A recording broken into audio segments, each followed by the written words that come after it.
Hey guys, I wanted to get on here and talk to you about trans health coverage. So, what's been going on with me lately is that I've had a hard time finding health coverage that covers transgender surgeries. And I actually found a company that I was working for a little bit that had it. So I went ahead and scheduled surgery and to finish up my revisions on my phalloplasty, and it just didn't turn out. I hurt my shoulder, and then I just couldn't go back to work, and it was just not working out for me.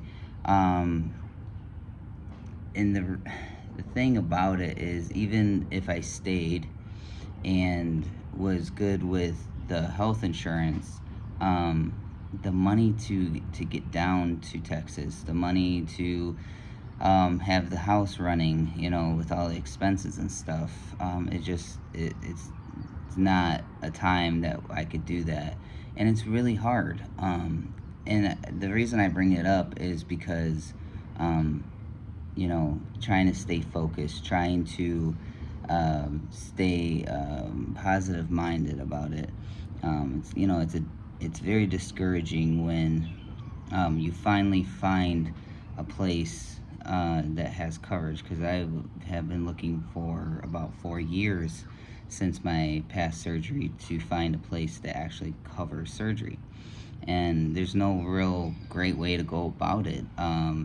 You try to get hired onto a company hoping that they have transgender coverage, um, or you go after you get your offer from the company and you have to say, hey, I'm trans. You have to out yourself to see if they have coverage. And sometimes they don't know. They don't even know like what their health insurance covers until you run it through the codes and stuff like that. So it's like I went through a couple companies I was working for, and it looks like you're job hopping, but really you're just searching for insurance.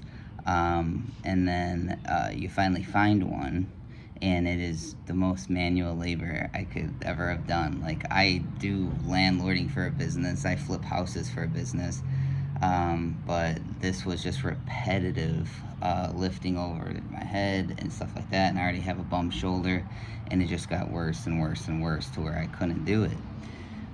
So I had to let that one go.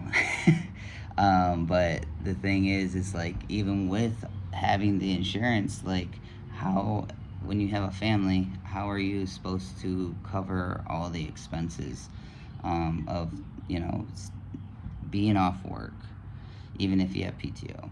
You know, it's just not enough, and I can see where people get very discouraged very quickly, and I'm just here to like tell you guys, like, stay hopeful, stay positive about it, and it'll come in due time. It's just not the right time for me at this time to get my revisions done. It sucks because I'm not positioned where I need to be downstairs. It gets raw. It hurts. I'm too low. And it's not something I can't live with, but it's something that is very bothersome on a daily basis. Um, so it's just a part of life. It's a part of things. Um, I've canceled this surgery like 3 times already. I'm pretty sure Dr. Crane's office is kind of annoyed with me by now, but it's just how it goes. Like, I will be okay to do it for like a few months or so, and then something breaks or something happens to where we just can't do it. So enough rambling about that, but I just wanted to jump on here and tell you that yes, it's hard to find transgender coverage. Yes, it's hard to get financially stable enough to be able to get it done. I'm in the boat with you, and it happens, and you just kind of got to take the punches.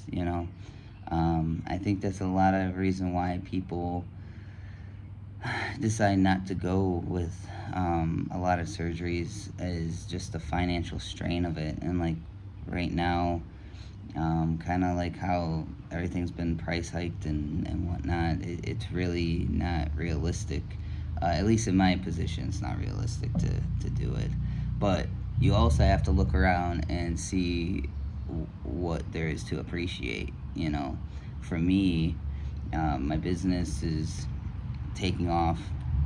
Um, you know, we have a house, we have food, everything, and kind of Sam puts that in perspective for us. You know, um, she is always like, we could be way worse off. We have everything we need. Like, you make me happy. You make Rayleigh happy. You know, it's just you gotta step back and be like, wow, I have all of this just because I haven't gotten this one thing done.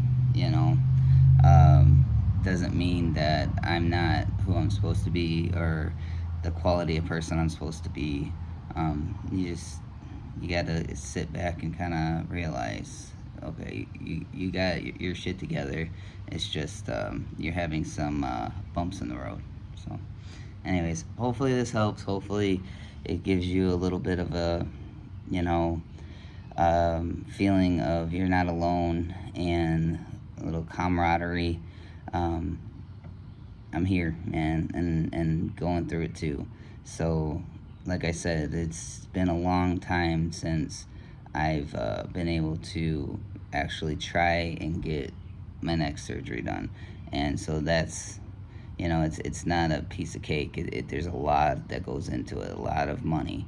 I truly feel, you know, the field of transgender health is a huge moneymaker. You know, having to have 3 letters, and you know, sometimes you got to pay for them, and sometimes it's $200 or $300 every time you pay for a stupid ass letter. And then the travel and the limitations of what you can get done on the wording of what the doctor says. You know, it's just a whole bunch. It's just a big money scheme, and it's sad. You know, the whole medical field's like that. But I feel it is a lot harder for transgender people, um, if we're transgender people, to be able to get stuff done because of the money. So you're not alone, and we're in it together. All right, see ya.